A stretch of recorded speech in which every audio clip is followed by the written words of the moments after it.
shit in my ear the whole time.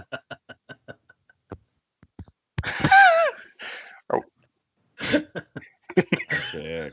Bonsoir, bonsoir. Hello. We lose Francois's camera, or he doesn't want me to see him? I don't know. Oh, he's on camera. Yeah. Oh, I only see Chris right now. That could be my thing, though. I'm on like Skype online. Well, I feel terrible for you. Just let me pull up the chat before we get started.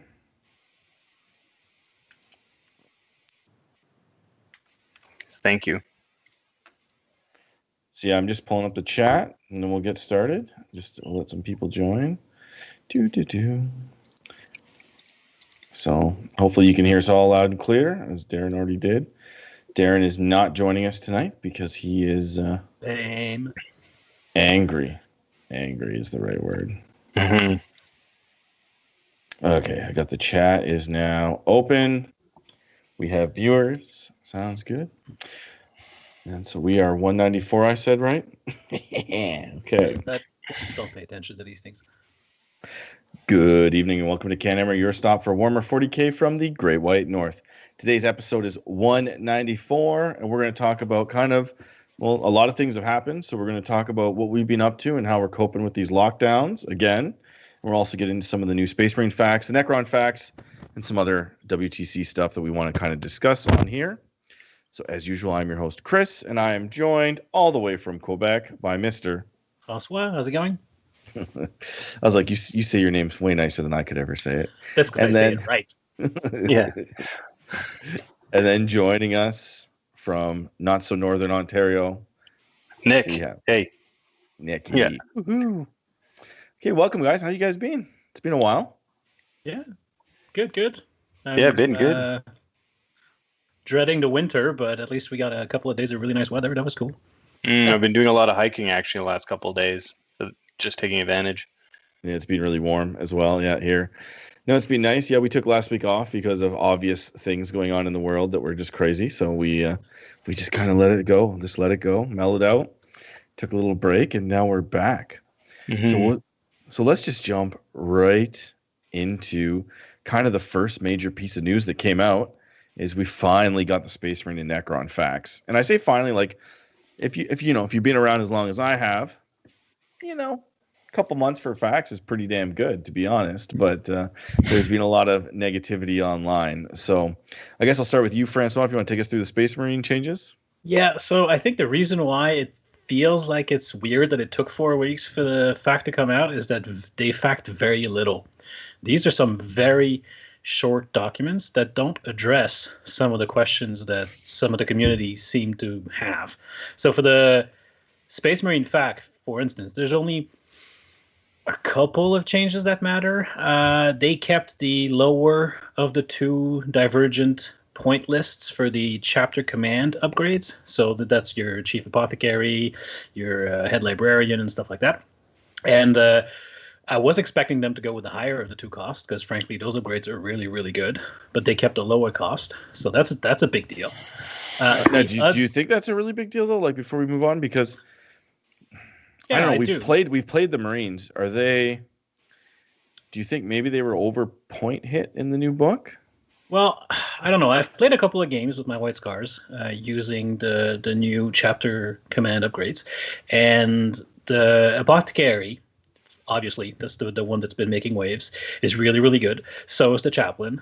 Frankly, they're all pretty good except the chapter champion, but no one's going to play that one anyway. And I was playing them with the higher cost because I felt that's what the upgrade gave you enough that the higher cost was worth paying. Mm-hmm. So the fact that we don't have the higher cost, we get a lower one, just is gravy, basically, because I was already paying the higher cost. So now I get 3 points in my list. It doesn't make a world of difference. We're talking about, depending on the list, a couple tens of points. So not a huge deal, but still significant. Other than that, from my perspective, they finally answered the question that we had about chapter litanies. It wasn't clear whether the chapter litanies were still surviving from the Psychic Awakening book, and they have confirmed that they are now dead. So no more rerolling all wounds for me. Strike off the head. The White Scar chapter litany was, if I'm honest, probably too good.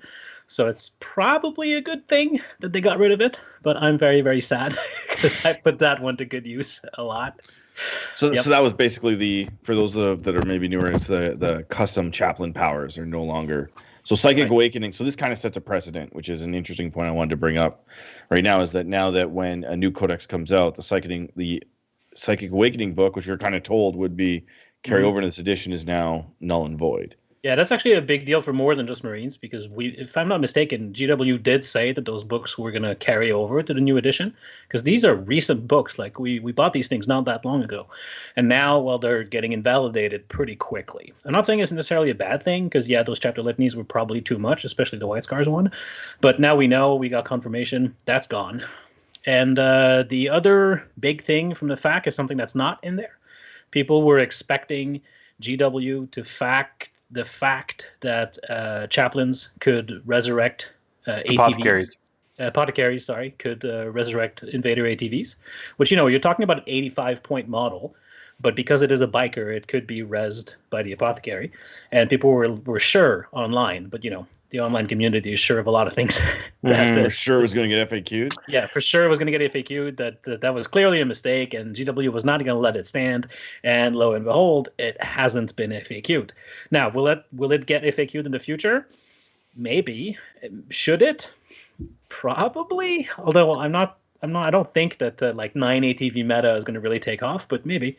We'll see. I'm torn as well, because like this time last year, that's when the discussion about data kind of driven Warhammer, if you will, was really coming up with the Iron Hands and whatever. And that, the Falcon out of 40K stats was keeping all this data together, and the guys from Australia with down under pairings, blah, blah, blah.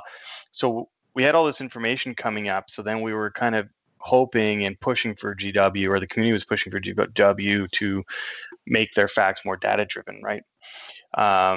Like if this was doing better in tournaments, we'd have the data to show that, and they would make changes based on that information. Well, since COVID, we've had a lot less tournaments than what we would be normally having, and so we have a lot less data.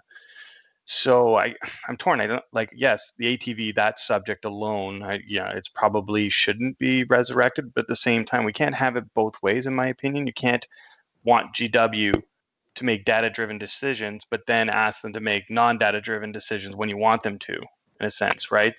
You're asking them to do two kind of conflicting things. Right. So I got a weird question. So if you walk up to somebody on the street and they're just driving like an ATV, let's say, and you said, "Hey, nice bike," what would they think about you? What would they think? I don't know where you're going with that. Yeah. I'm just saying, maybe the issue is that the ATV should have never been a bike, right? But then because of the secondaries in the game, they can't make it a vehicle, because if they make it a vehicle and then you take 10 of them, now you're giving away 20 secondaries. You could make a new keyword. They've had keywords before. Right? Yeah, you could just be like ATV keyword. It's not a bike. It's not a vehicle. But that's kind of where I'm getting at, is maybe it should have been a vehicle if this is the issue, but now it's a bike, so it's technically a bike, but it's clearly not a bike. It's an ATV. Yeah. That's a slippery slope, though, of having every little weird thing have its own keyword, and then you end up with 10,000 different keywords in the game. I don't know. I don't think there's an elegant solution either way. I think maybe the secondary. Well, so I was thinking about this a lot lately, because maybe the secondary bring them down should be changed, right? Because I've been dealing with the same thing with things like mortifiers and things like that. Like if you want to take, 2 units of them, you can't, right? Because you're giving away all your secondary. Well, it's a little like Abhor the Witch, right? Maybe the points should be different. Like if it's something like a Venom or a Mortifier, it's 1 point per or whatever. Whereas if it's something that's 10 or more wounds, it's 2 or it could be. It should skew so that you could take some of these units and because it's not really designed to take 1 unit of potentially 6 that you could take, and then 2 rhinos, and you're giving away a ridiculous amount of secondaries. Oh yeah, you kill that 1 unit. With the ATVs, right? As well, if they were vehicles, nobody would ever buy them, nobody would purchase them. But if they were, because they're bikes, all these buffs work on them, and unless you want to make a special rule, which doesn't make sense. So to be honest, if you were to say you can't bring back ATVs, it makes no sense to me. Yeah, and I mean they're really good, but I've played them. I have 3 painted for my White Scars. I don't find them oppressive like some other stuff in the main codex is. They're merely good, which a lot of Marine stuff is, admittedly. But I mean maybe I'm wrong, and maybe I just haven't played them enough or against the right opponent. But I don't find them even with the fact that they can be brought back, there's a multi-melta on it. Like it's not that big of a deal. Well, like we said, it's maybe a knee jerk. Like it's an 85-point model that you essentially feel like you're getting for free with the apothecary, and that Right. off the top feels like, oh wow, that's too much. Why did they get this? But Feels does it bad. matter? It It feels does bad, feel bad. but does it matter? You know But what I mean? In a game where from you're my playtesting, the apothecary is actually much stronger walking around with a bunch of blade guard. oh yeah, me too. From playing against your Blade In Guard. your list, I think when you start looking at the list where you're taking 9 ATVs and Yeah. Again, if we had more 9 attack tournaments, bikes. if this wasn't COVID and we had more tournaments, then we'd have the stats to back it up. If all of a sudden a 9 ATV list, White Scars list was topping all the tournaments like the 3 repulsors were last year for 2 weeks, where it's like top 5 or 3, 4 Iron Hands per tournament, then you'd be like, yeah. But now we don't. It's just a bunch of people that are either very vocal about it being bad, or a couple of guys like us that are kind of torn on the subject, right? And we Yeah. can't. I kind of stand by, as much as I don't like the ATV. I stand by, like, if we want GW to be data driven, then that goes both ways. I agree. Cool. And we're going to kind of circle back to this later. So let's Mhm. we'll move on to anything else in the Marine book that changed besides the That's the main stuff. discontinuing Like of. Black Templars got some stuff, but nothing of particular note. Yeah, nothing in the Dark Angels really changed that much. It They kind of fixed all a stayed couple the of same. typos and mistakes, and that's pretty much it. Yeah, so it was all in all. It's I think it shows that maybe the book releases were a little bit more polished, because we didn't find a lot wrong with the book when we brought it. There was that weird thing where the Primaris Apothecary didn't have the apothecary keyword in the English book, but it did in all of the other languages, which I think is hilarious. The mistake was in the English language original, but not in the translation. So they fixed that. That's good. So I guess we'll move on to the Necron FAQ. What's changed for them? Anything big? The only thing that stood out to me, and Francois will correct me if there's other ones, but it's the Deceiver got actually a pretty big buff, whereas before kind of people felt, or at least I did as well, felt that he fell a bit flat compared to his use in 8th edition. Now, basically what his ability is he allows units, his reserve ability can be used after the roll to see who goes first is taken, so you know who's going first or second, and the units he puts in reserves don't count towards your total and don't cost CP.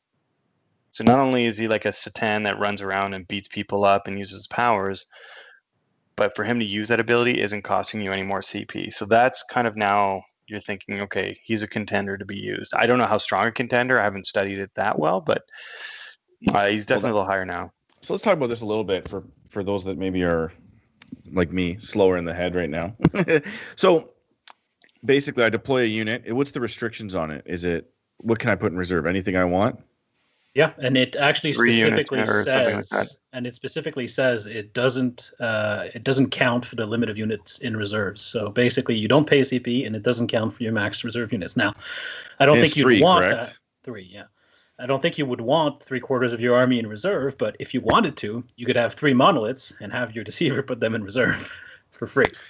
Yeah, there's. Although they deep strike natively, don't they? Anyway, there's things you could do with that. But you're probably not going to take them anyway. No. No, I think it's great. It allows you to do things like, yeah, I agree with you. You don't want to put 3/4 of your army in reserve or whatever, 2/3. But if you put like 1 or 2 units on the line, like everybody has those units where you're like, this is on the line. If I go first, it's moving its 12 or 14 or whatever it is. It's going to grab the middle objective. It's going to get me engaged. And if I go second, I usually lose them, or they don't do a lot, or it's like you regret reserving them. So I think for this, that just sounds fantastic. Like that's anytime you can make decisions, that makes it better than the Nightbringer in a lot of ways. Possibly, Because it's not about like, yeah, the Nightbringer might be better one-on-one with a lot of targets, and he goes through armies. I have a few friends that have been like playing it, and they've been like, it just goes through everything. But now it's, well, sometimes putting that unit of warriors that's kind of waving in the wind. And I don't know, it's like we played some TTS games, whatever. There's some of those tables, like even the WTC tables, where from the right deployment zone, you don't have a lot of places to hide your army. And just an extra 1 unit in reserve means you're not getting blown off turn 1. Yeah, exactly. And in a game that is so based on movement, like 9th edition is, and on a smaller table, any redeploy shenanigans you can get is really, really strong. Whether that be the Ultramarine one or all the Eldars of ways of picking up units and moving them around, that can really, really impact the game. Especially if you, with Necrons, and we're getting down the weeds a little bit, but if you stack that with their 6-inch pregame move, Like that's pretty intense. Now you're redeploying, and then if you know you're going first, you can use your, pre-game move after the redeploy to go. So you really can put units where you want them. So it's very interesting. Other than that, there were, if I recall correctly, there were some units that had in the Necron book that had their stock weapon listed, but it was listed as an upgrade. So there was confusion at the back of the book. What was the upgrade points or whatever? That didn't seem to get clarified, but I'm also not on Facebook anymore, so I don't know if like other people have noticed that. So, yeah, so I personally believe that the rule that basically is anything without a points value in the back is free. Kind of just yeah. It doesn't matter if it's worded as an upgrade; it's not back there. Who cares? Yeah, exactly. Fair enough. And that was I the think best that's thing they ever did, was make yeah. those things free, because now like making a list of these new books is so easy. Oh yeah, for sure, 100%. So yeah, otherwise, for Necrons, Claudia, did you notice anything else? They fixed the fixed. I say fixed. It was obvious to anyone with half a brain, but it wasn't specified in the book that the named Satan powers could only go on said named Satan. Like there was not actually a rule in the book that said that, even though to me it was pretty obvious. So they clarified that yes, you can only take the named Satan powers on those named Satan. When we're having debates about whether or not you can deploy models and stuff on the table, I think it's great to always clarify that stuff, right? Yeah. Yeah. So some people do need to be hit over the head with the clarity sometimes. So I just want a few comments from the chat. Is Yoshi and Diogo? What didn't change was the ATV still have the biker keyword. So he's kind of agreeing with what I was saying. Yeah, so thanks for coming out, Yoshi. Yeah. And then Jonathan wants to know what we're discussing. Well, we're on the FAQs, but we're moving on to another subject right now. So the first thing I want to do is I want to, pay the bills, keep the lights on. So we're going to start off with, do you have hair down below that you want to take care of? I'm just kidding. That's just a reference for people that listen to podcasts. You've heard that ad probably 1,000 times. Anyway, we want to thank Dylan and Dan at Red Dragon, Hoyt at Thunder Games and Gifts, Dave at Tista Miniatures. We also want to thank all of our patrons on Patreon and all the listeners and viewers like you guys who are either on iTunes or watching us live right now on Twitch, Facebook, or YouTube. Thanks for all the support, guys, and we'll keep doing what we keep doing if you guys keep watching and listening. So thank you very much. So the next thing we wanted to get into is, this is kind of a segue from the FAQs that we talked about. And we want to talk specifically about like some WTC news. It's something that a lot of people are really interested in. It's probably the number one thing that I get talked to about. So the first thing is that the WTC just updated their facts for the Necron and the Space Marines, and of all the different varieties, and those came out. And this is kind of something that I think we might go into the weeds on a little bit, but I think it's worth discussing because the WTC, for those that don't know, is the new ETC. So the ETC was the European Team Championship. That's where every country, based on FIFA rules, gets a team. And so we also have to say welcome to Team Gibraltar, who's the newest team to sign on to the WTC, which is, I'm not going to lie, causes some controversy because it's another essentially British team. But I just wanted to clarify that for those that spam me questions. They're a FIFA ranked team. So if you want to know which countries are eligible to be in the ETC, just simply go to FIFA.com and look at all the soccer teams that are ranked, and that's how they pick their teams. So welcome Gibraltar. He's like, we don't care. Yeah. Anyway, so they released these new FAQs, and it kind of set the tone. So when the new books came out and the new edition came out, we went chapter approved 2020, and it was a kind of a big deal that the initial WTC packs, which is the new ETC, they contained basically that they were going to use, or they said that they were going to use these standard rulebook missions. So we were all pretty happy about this. Great. Now the games that I play here, there's no more like ITC, Nova, ETC. It's all the same, right? And so they released their new updated FAQs, and we have a few kind of opinions on that. So we'll start with the Space Marine one. And for the most part, it's just a couple clarifications, follows a lot of the GW stuff in that regard. But one of the big things, and we kind of talked about earlier, was that ATVs in the WTC pack cannot come back. What do you think about that, Francois? I really don't like it. And not because I am mad that they hurt ATVs or whatever. I just feel like it's kind of making up a rule. GW has not facted. Now, is that by intent or did they forget? Who knows? But we can't know. And so, I mean, TOs always kind of do this in that if there's questions that are unclear or if you want to get a ruling on something, you ask your TO and the TO rules. And that's kind of accepted and normal and all of that. But we're going beyond that here. Here, we're just making up a rule for the ATV. And should the ATV be able to res, I think is besides the point. Like, you can have your opinion. Should it be able to res or not? Yes, no, it doesn't matter. You're just deciding you're going to write rules for GW at that point. Yeah. Nick, your opinion? Yeah, I'm kind of torn because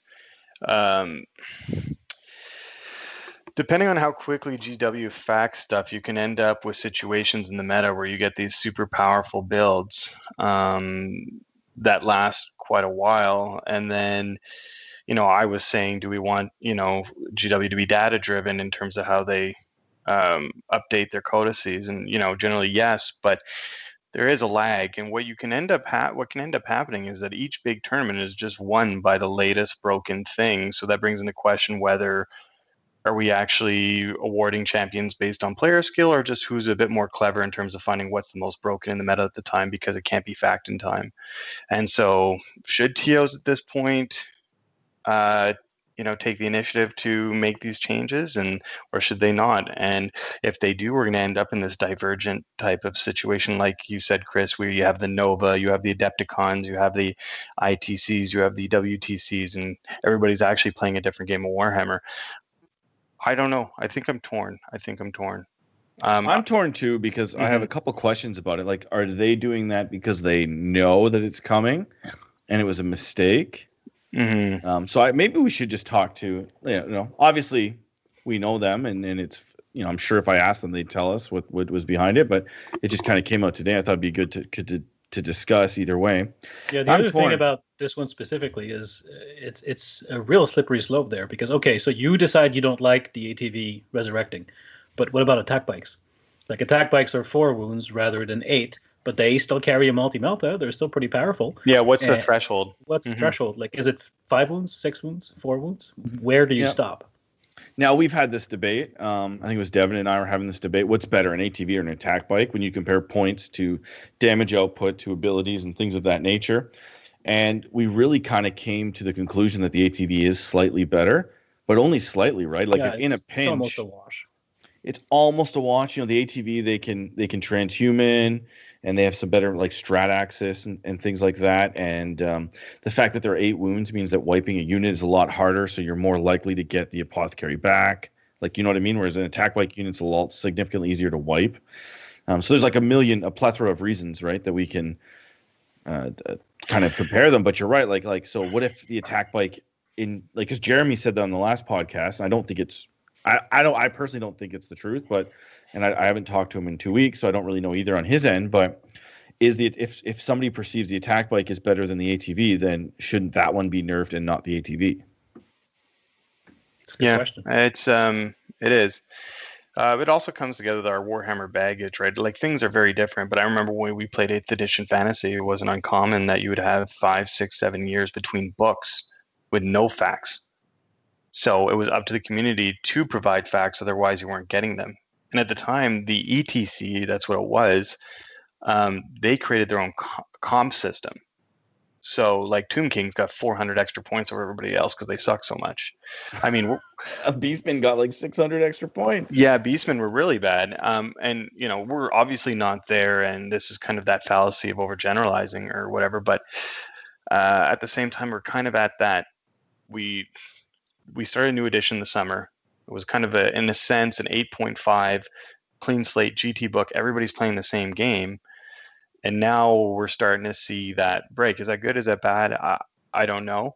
I mean, there may be times at the table, like I know probably last year, Chris, maybe you agree with me. You go to an RTT, play against Iron Hands, turn 2, you have nothing left. You're like, at that time you're probably feeling, I wish the TO would say, hey, no, there are some things here that are pretty broken. Let's not play it like this, Well, for a while there, I don't like.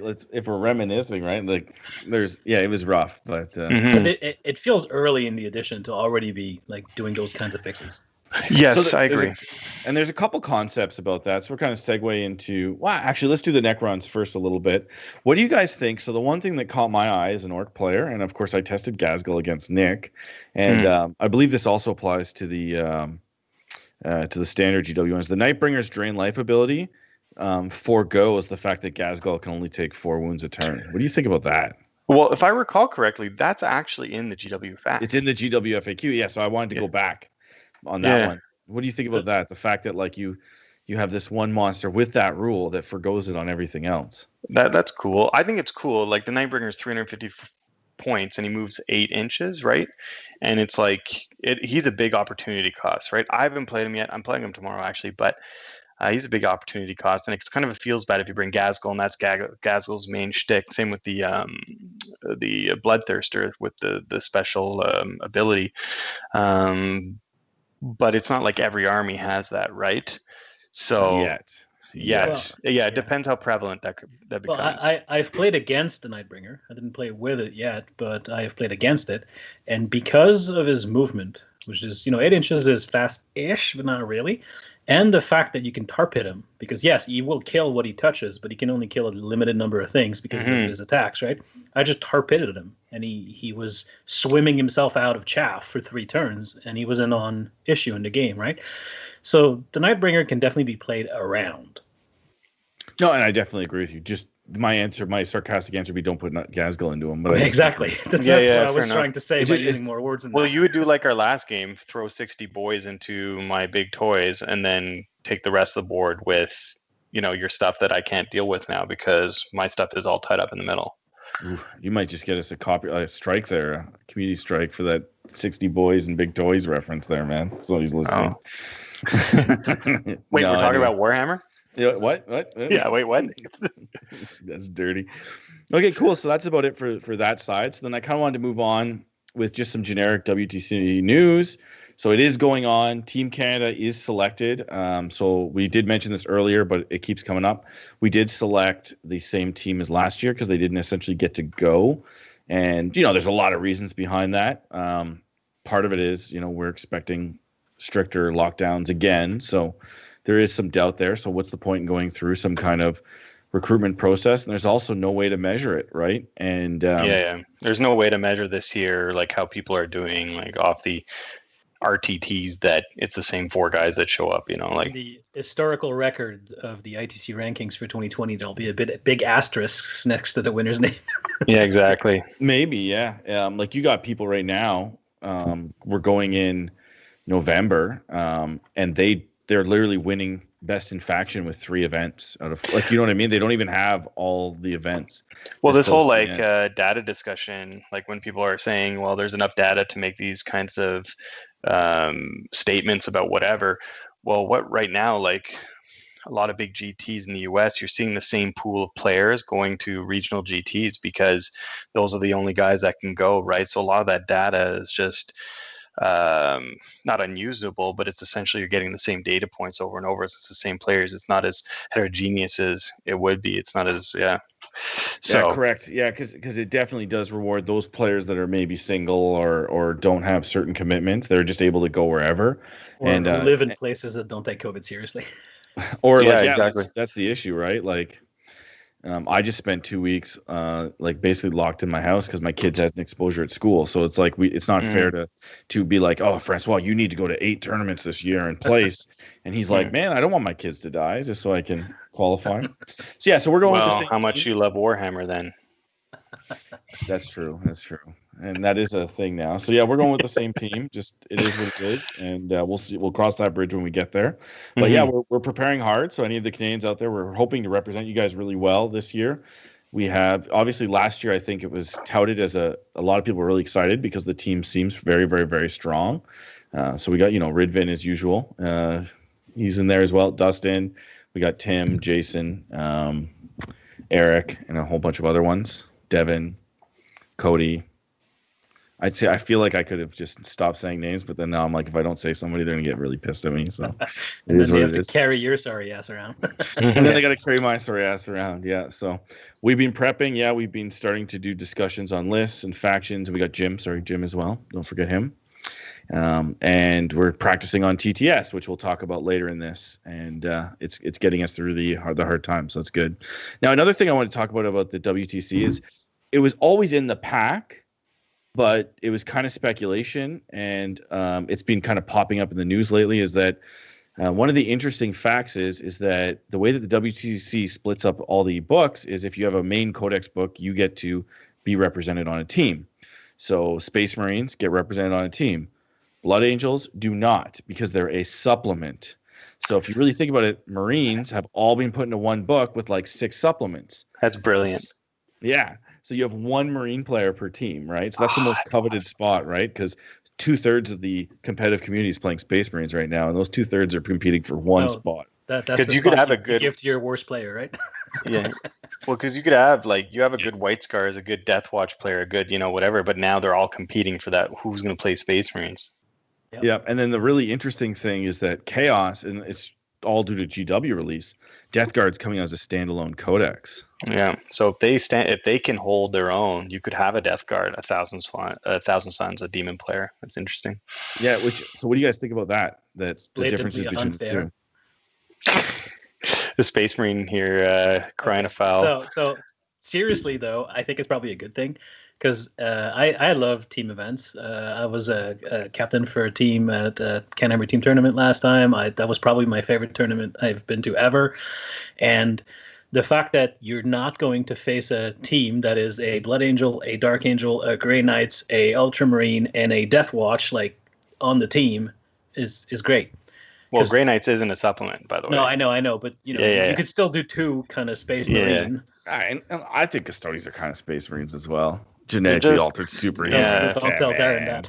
Yeah, they're essentially Space Marines. Yeah. But no, I actually like it. So obviously, lots of people play Marines, so the competition for that spot is very high. But it's probably for the health of the game and the tournament and the enjoyment of all the players that show up. The selling point of a team event is that you're not going to play 3 out of 5 games against Space Marines, right? Or whatever is the flavor of the month at that moment, because it's not always Space Marines. But if something is good, it has been for quite some time. Okay, so but throw yourself back to a couple of years ago when it was Eldar. Right? Yeah, Reign Supreme for you show up to a GT and you play your 5 games, and 4 of them are against Eldar, and it can get really boring. And even if you played Eldar, 4 of your games is against Eldar, so it's great. So that's why I like team events, because it introduces a lot of more variance in your opponents. So it's a good thing. It'll also be interesting to see the teams this team brought Death Watch, this team brought White Scars, and why this team brought Iron Hands. It brings a lot of variety even just in the Space Marines because they do play differently. The different Space Marine chapters. Yeah, so it did happen when 8th first dropped, as there was 4 Marine teams with the flyer there, the Storm Raven, and that was a thing right back when those were dominating. It was we'll just take 4. So that's kind of the reason why I don't like it. Dark Angels and White Scars, you're still going to take Blade Guard and a few different things, but most of the same unit. So that's great. So there was that, and a lot of people are well, Chaos is maybe more valuable.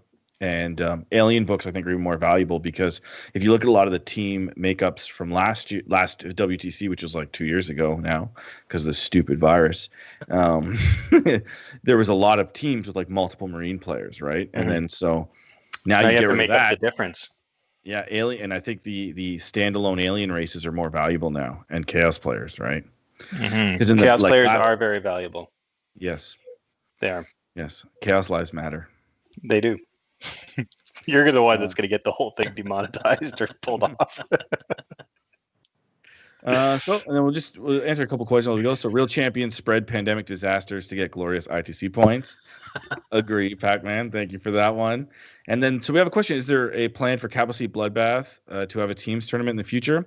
So we do have a teams tournament that's in the same location as the Bloodbath, just different time of year, and they're all canceled right now with no plans for now. So Bloodbath may or may not even happen next August. We'll have to see how that goes. Assuming we all get a vaccine in time, probably going forward, but you never know, right? Mm-hmm. But historically, we try to keep Capital City as like the strict singles event, Oh yeah. and the CanHammer team tournament is the team event, so that we have both avenues as kind of. And the reason too is Capital City is right after the ETC, like a WTC, like by a couple weeks, so it's kind of nice to refreshing to Mm-hmm. get out of that format. But now it might be all the same format, so that's great. But yeah, for all like almost all intents and purposes, it's kind of the same people running it the same, between CanHammer and Capital City. Just CanHammer is a team tournament, Capital City is a singles event. Yeah.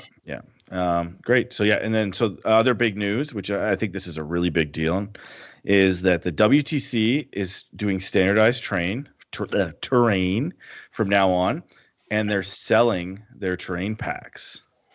So in the past, we would have nice surprises, right? You'd be playing in your local game store, and we'd be playing on Planet Bowling Ball, and then we'd go over to the WTC like last 2 years ago, and it was like, even though you saw the maps and we tried to lay it out, their terrain was way better, Like a way Hive more. City, yeah. I don't mean better in like aesthetically. Sorry guys, I don't want to diss you, but anyway, but like it was like big L's and very easy to hide. Very like I guess a lot of people call them the Nova L's. I don't know if they pioneered that or not. I don't think so, but that's what you hear people say a lot of. So it's kind of interesting. And so I like the fact that you can actually go on right now, and through the WTC, it helps support one of their organizers. You can buy the actual table. So I've actually ordered one, so it'll be coming. So all of our stream games from now on will be on actual WTC terrain matching the actual WTC layout. So I'm surprised they just didn't jump into that new Kickstarter pop-up tables. So easy, you just pop them up and WTC pop-up table. I actually really like that. Yeah. It was neat. What is it called? Upzone or something like that? Yeah, I can't remember, but yeah, there's a Kickstarter online right now. It's pretty easy to find if you're a gamer, and it's like board games. Like picture a kid's pop-up book where in the middle of the book there's essentially a building, and then you just lay them out across your board. I don't think it would be good for a tournament. Like I feel like it would get ruined after round one. That would break so fast. Yeah, people would ruin them, but it's a cool idea for like home or like you said, the hotel use or whatever. Yeah, that was my main thing. I almost Kickstarted. I haven't yet, but I'll report back if I actually do. Just because, yeah, you could bring them. They're like a little stack, and then you could play in a hotel room or play a practice game. Because there's lots of times where we sit in like a lobby of a hotel drinking beer, and I'm sure that people would love to have a game in or something like that. Or the other camp would be like, you guys are losers. You play all day. You can socialize without playing with toys. That could be a thing too. But. Yep. So other than that, I guess that's it. So the WTC officially is going. It's going to be in Austria this year. We have the team selected for Canada, so hopefully we represent you guys well. And we're planning on going, and we're training. And if it happens, it happens. If it doesn't, it doesn't. I'm not really going to worry about it too much. So that's about it. So next, I kind of want to segue into TTS because we started talking about it a few shows ago. And now it's kind of a real thing because I've been playing quite regularly, a game a week. I'd like to get that up to 2 games a week on TTS. So I guess we'll start off with Francois. What is TTS?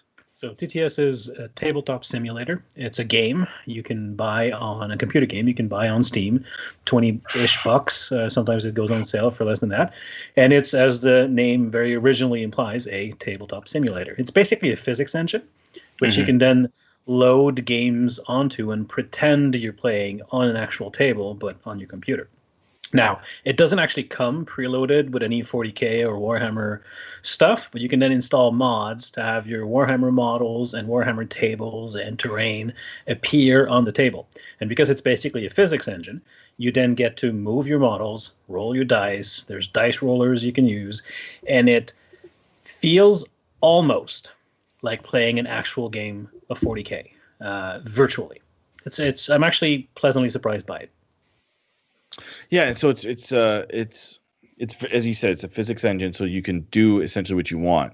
Now, in order to get these mods on, there's lots of videos on YouTube. We can't obviously convey that through the podcast, but one of the best parts about it is that it kind of scratches that itch. It allows you to do test builds, test new things. You can create all these custom crazy lists that before you'd like either proxy or buy things, and people would run these like gem mech guns and stupid things like that. But now you can actually have decent looking games of Warhammer. You could load the proper WTC terrain. Some of the things that I really like about it is that there's like deployment zones that you can turn on. So there's like an imaginary wall that you can deploy your models behind. And yeah, it's definitely really cool. So Francois and I played a game. You want to talk about that briefly? Yeah, so this I'm still learning the ins and outs of Tabletop Simulator, and the game that Chris and I played was one of the first ones that I actually played. But it was so great in many ways and frustrating in others, and I guess I'll expand on both of those points. So it's great because it's so easy. Like Chris and I, we live far away from each other, and so when we want to play, it's usually an endeavor. Like we have to book a day, we have to drive, or we have to meet up at an event. But with Tabletop Simulator, we just go in our group chat and say, you feel like playing a game? Let's go. Let's just load the Tabletop Simulator. And so that's, for me, the main selling point, especially in these COVID times where face-to-face games are actually kind of hard to get. And then you load your models. You can have your army. So I'm playing on Tabletop Simulator an army that I own because I want to test my build. But if you want to try something crazy and you want to run like 9 ATVs and you own 0, that's fine. You just load up your 9 ATV models and you put them on the table. And then you deploy your army and you play pretty much exactly as you would a normal game of 40K. You're lacking the tactile aspect, and for me, that's a big reason why I like 40K. Like, there are better video games out there than 40K. Playing 40K as a video game feels weird because there are better video games. Correct. But if you just want to practice or you can't play because of COVID, it does scratch that itch really, really well. Now there's issues too, like moving your models around is kind of clunky. Sometimes your mouse is going to hit them and send them flying, or they'll flip around, or they'll group up or fall off the table or whatever. So it's by no means perfect, but if you're just looking for a way to have a quick, easy game of 40K because you can't because of COVID, I think it's great. Yeah. So I drafted a couple things that I thought maybe that I would like to give is advice for people. So there's a couple things questions that I get a lot of because I've been trying to introduce a lot of people to it. It is when you do purchase it on Steam, it is like chess. It looks like a chess like a chess and checkers and card simulator type thing. So it is that. It's not a Warhammer centric application. So that should help you find it on Steam. Step one is take a more elite army, at least for the first couple games, because moving is like learning a new system. So if you can imagine, like it's kind of funny because a lot of us have been playing 40K for many years now. But if you go back to the time you first learned how to play 40K, you had to be like, I have to roll a die and I have to measure, and like you're learning all these new skills that we kind of take for granted because we've played thousands and thousands of games. So for us, it's just a matter of moving models and measuring, and it's really quick. And I'm sure a lot of people don't feel that way even playing regular 40K if they haven't played a lot. And so this is kind of interesting because it's a skill that in real life I feel like I'm pretty good at, and now I'm like garbage at it, right? I have to click delay and it kind of messes with all your timing. So you have to be very patient. And so I just definitely recommend taking an army that you're comfortable with, taking something that's smaller. Like I won't take 120 boys. It's just too much to move. And so start small, start easy. Another piece of advice is play somebody that you trust and that you like. Oh, God, because yes. you have to basically play with intent. I'm sure after 100 games, 50 games, you'll be able to play properly, like with gotchas and things like that. And so I should say competitively, not properly, because properly is a bad word. But for us, like I found that when Francois and I play, we even in the basement, we play very intent heavy, and it makes it a lot easier because you can go quicker. You don't have to worry about the nuances. Yeah, you can just say, I'm touching cover here. And if your model is actually a millimeter off, it doesn't matter. Like you're playing with intent. Yeah, exactly. Because you have to do things like that. So, and then the last piece of advice was just have fun with it and don't take it too seriously. You're not playing in a tournament unless you are playing in a TTS tournament when they do exist, but you're playing for fun. You're playing to learn an interface. You're playing to learn an army, test a build. Do not get frustrated. The amount of people I've played it in their first time, and even myself, I got frustrated my first time. Seriously, don't get frustrated. Play the first couple turns and then talk it out. If you're just testing a build and you're getting demolished because you fucked up and you did this and you did that, just stop and re-rack and try again, and it'll come to you. It's definitely good. It's definitely don't be me. Don't be me your first game. When I played Frostwood, I think you, Chris, Devin, and TJ or a bunch of people were on just watching it. I'm just like, F this, throwing. Couldn't get it to work.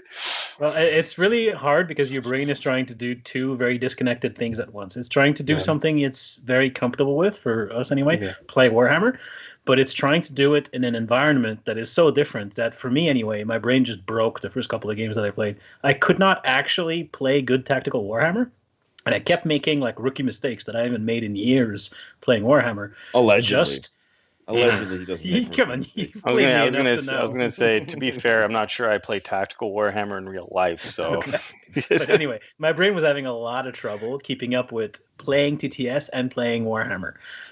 But the more you do it, the easier it gets, and I think it can, in COVID times anyway, provide a imperfect replacement solution for many of us.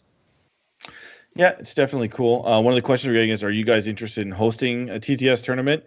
At this time, I don't think I'm ready for that, to be honest. But like, I never say never, but there's tons of them online. Like a ridiculous amount. Tactical Tortoise runs a bunch of like different leagues and serials. You'll check his YouTube channel. It's full of. And our friend Jeremy, that was on the podcast a couple of weeks ago, he helps run some of those leagues, and there's entire Discord servers. Like, frankly, if you want to join an actual competitive TTS league or tournament, there's tons out there. So we don't need to host them. Yeah, for us, it's kind of a get us by until we can, start playing in real life more frequently. But one thing that I really like about it is it's so if you want to get, like, let's say we go back to normal. I actually still plan on using TTS, but I don't plan on using it to play a game. Like when I'm going to tournaments every month again, and you guys are able to come over more and stuff like that, we'll play our real games. I think it's those times. Remember when we have these conversations where you're like, 9 ATVs and 9 attack bikes with an apothecary, that's busted. Throw it on TTS, play 2 turns with it, see how it does, right? Yeah. Oh, 100%. Like a recent list I wanted to do with Necrons was like 5 Ghost Arcs. I don't want to buy 5 Ghost Arcs to see if that's good. So TTS is a great kind of tool, like you said. Yeah. And Proxy Hammer kind of sucks, if I'm being honest. I hate it. And with TTS, you can just like throw them on digitally. But yeah, it's cool stuff like that. And then if it goes bad, you're like, well, we didn't drive anywhere. We didn't pack anything. We didn't spend any money. Let's just do 2 turns and talk out the rest. And if it's close, we'll play a 3rd turn. And then if it's still close, we'll play a 4th. Yeah, that's a big deal. The time investment up front is very low. Like in a normal game of Warhammer, even if you're playing at your house, you still have to unpack your model, set up your table. I mean, my table, I have to pack up afterwards because my wife uses the table as well. So it's like take out the terrain, roll up the mat. There's a ton of extraneous stuff involved in playing a game of Warhammer that doesn't exist in TTS. You just double click the thing in Steam, and there you go. Nice cat's tail there. Yeah. So the one thing too that I it's really intriguing with TTS, and it's kind of maybe our last point, or we'll see if we have anything else, but one thing that you get a lot of people complain about, and this is the number one criticism I hear: if I would have went first, I would have won. If I would have went first, I would have won. Oh, I went second, so I lost. Yeah. Well, TTS now gives you the ability where Francois and I can throw our armies on, deploy. I go first. How does turn 1 go? How does turn 2 go? Okay, redeploy. You go first, and you could do every mission and see if I go first in this mission, what happens. You could even play it against yourself. If I go first, where do I move my models? If I go second, where do I go move my models? And you could do it for every terrain map and every scenario if you have the time, right? Some people are like, you guys are nerds. You got all this time, but well, we are. Yeah, we are. Yeah. I can also, see. yeah. Go ahead. Oh, sorry. I was going to say, yeah, for exactly that. If you have a Sunday afternoon that's free, a tournament coming up, and you want to kind of see your list against other kind of top medalists, but you don't own the models, and like, for example, Chris lives almost 3 hours away, so it is hard for us to just get together on a Sunday to rep against each other. It takes a little bit more planning, but with TTS, you can throw that on there and just have an idea of what it looks like on the table for sure.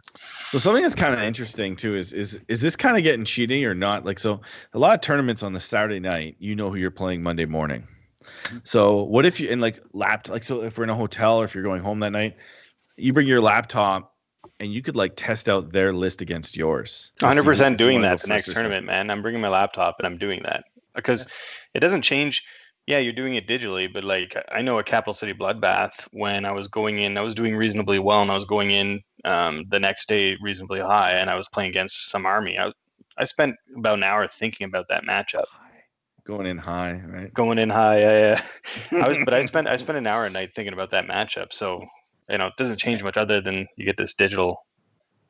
And crucially, you don't actually need an opponent. If you want to load by yourself, okay, we're getting into uber nerddom here, but if you wanted to test a build against another build, and you want to know how, I don't know, your Space Marines do against this specific Eldar build or whatever, you can load up a table in TTS and play against yourself, which you can do at home for sure, but you maybe don't own the models of your opponent's list. Like if I'm going to a tournament and I'm the night before, I know who I'm playing against and I know what their list is, and I'm at least semi-familiar with what their army does, I could load their army and my army by myself on TTS and throw them against each other and see, okay, if he does that, then I do this, and it's all kind of fun stuff you can do. So somebody did that to me at a tournament in Montreal, and he ended up beating me. I forget his name now, but he's an American, like high up orc player way back when. Pamperine.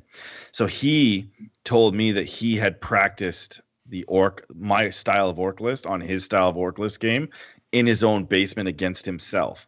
And so TTS allows you to do that. So because he couldn't play somebody.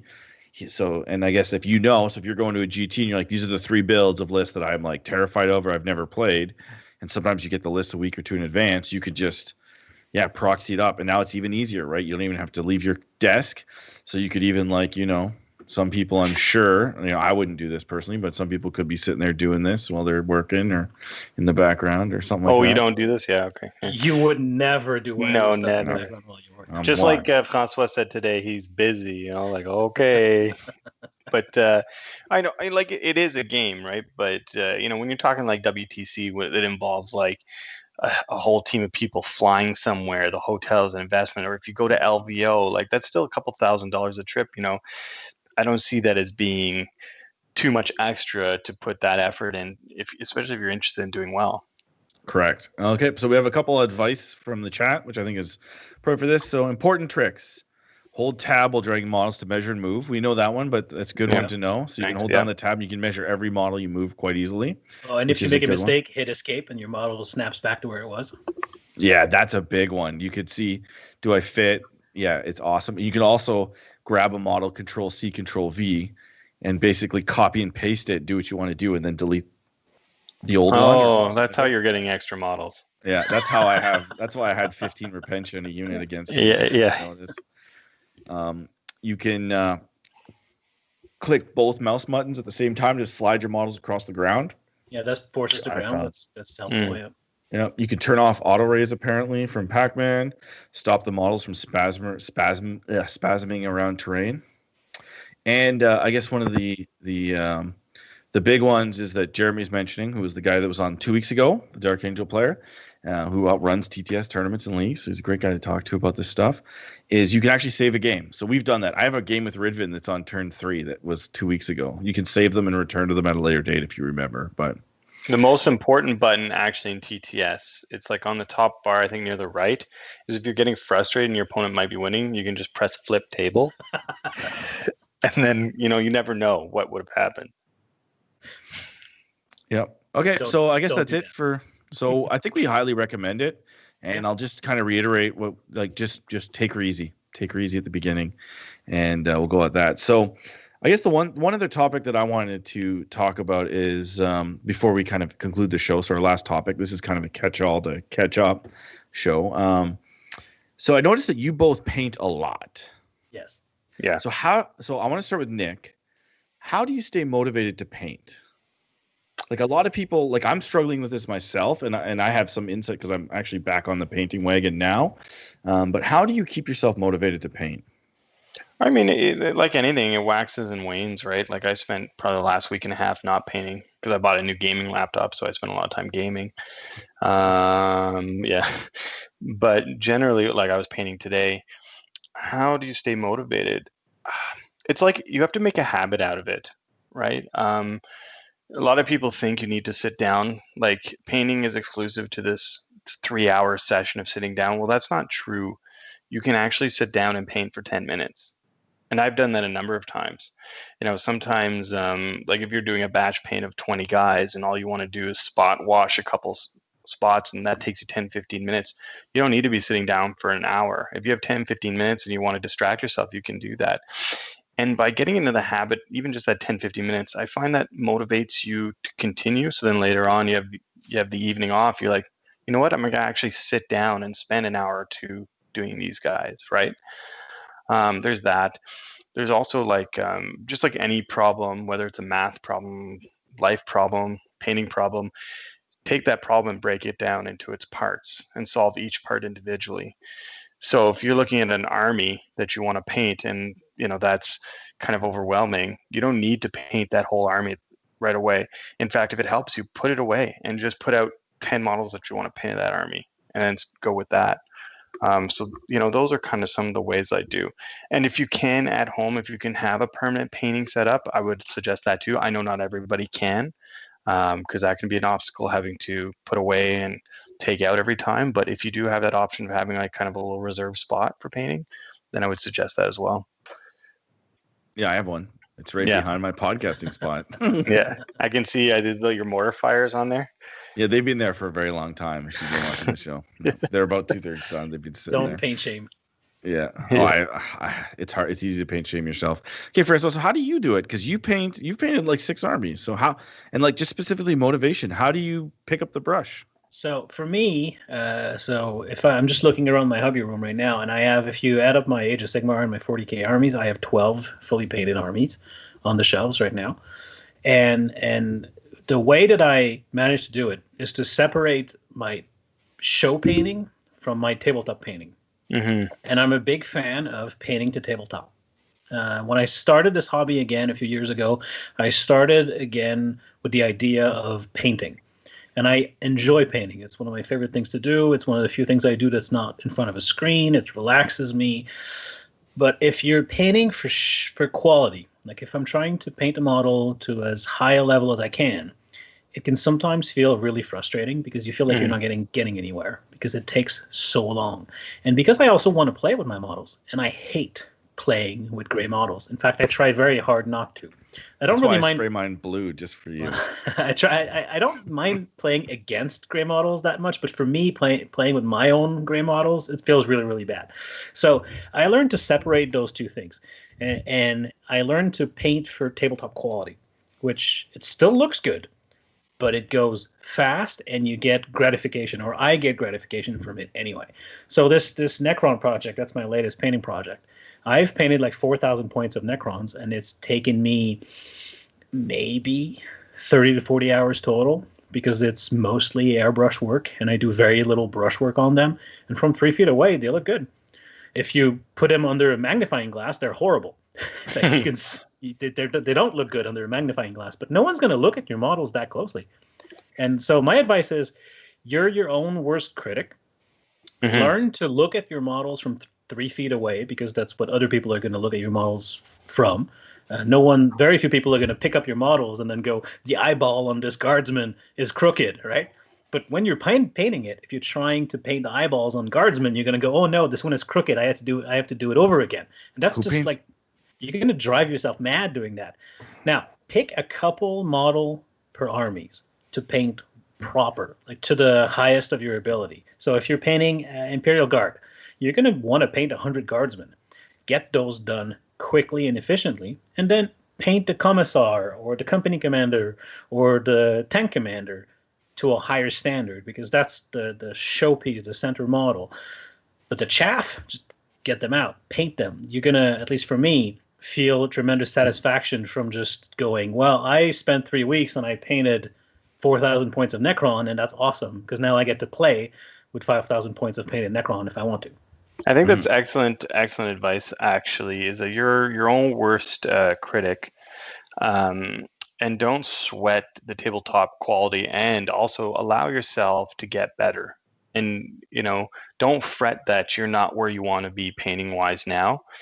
And sometimes what you may feel when you're painting, especially if you're painting it quickly, isn't great.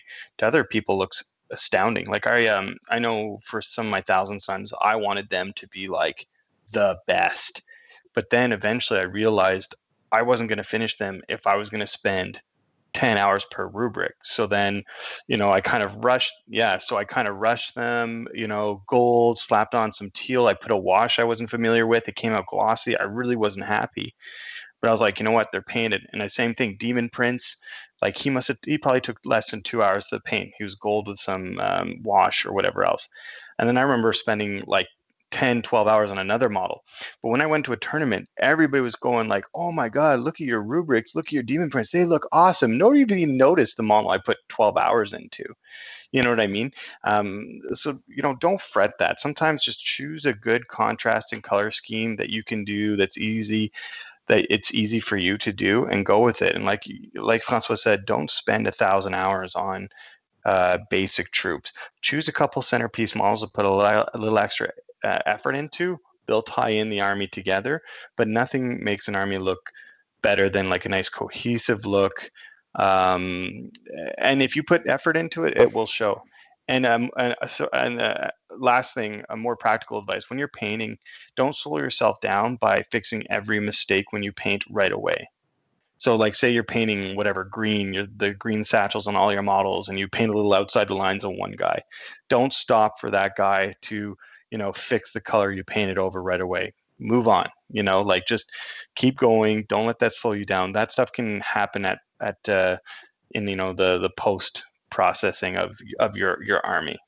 That's That's kind of actually one. great advice for a different reason too, is that sometimes you try to fix it and it's still wet and you make it like way worse. 100%. Yeah, So exactly. yeah, Yeah, what yeah. I normally do is I just kind of do assembly line and then I'll put that model with mistakes. I move them like forward and I put them in a Yeah. different file and then I revisit them. Yeah. Like, unless you really know, like I've been painting for a while now, so I know how to fix mistakes a little bit better. Like today, I think I had the coffee shakes, and I was doing some highlights on my Lich Guard staves, and I would like accidentally like wipe the brush across the blade, other than on the edge, so it'd have like this big yellow streak across the blade. But then I knew immediately you can just take water, dilute the wet paint on there, and it actually just turns into a glaze. So I could keep my edge highlight and actually just looks better because it glazed the yellow into it. But unless you really know what you're doing, you don't have to do that. You, like Chris said, you put that aside. That's later's problem to fix. Because I, otherwise you slow yourself down too much. I have learned to rush a model that I made a mistake on under the tap right away to clean it up. Have you done that works? No. Yeah, I've done that. Oh yeah. If you're quick enough and you just like your brush goes like stray, you can go quickly turn on the tap, just wipe it with your thumb, and it's good as new. Well, you can keep 2 cups of water, one to like clean your brush and one for that. So if you do that, like, Just dunk your model in it. no, no, no, no, no, no, don't do that.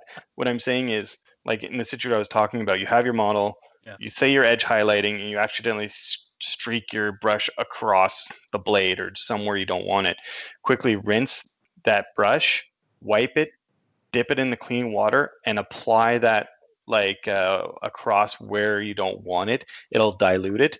You can dry your brush and pull it out through capillary action if you want. And like if that's something you're interested in, you can do that.